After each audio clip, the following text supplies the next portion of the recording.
தேமுதிக வேட்பாளர் நல்லதம்பி அறிமுகம் மற்றும் ஆலோசனை கூட்டம்.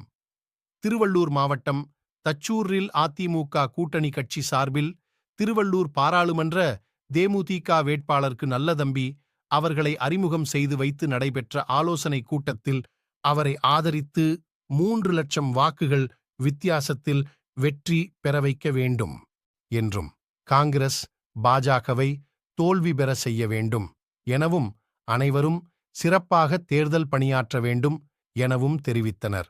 அதிமுக தேமுதிக கூட்டணி தேர்தல் அறிக்கையை பார்த்து திமுக அலறி கொண்டிருக்கிறது என அவர் தெரிவித்தார்.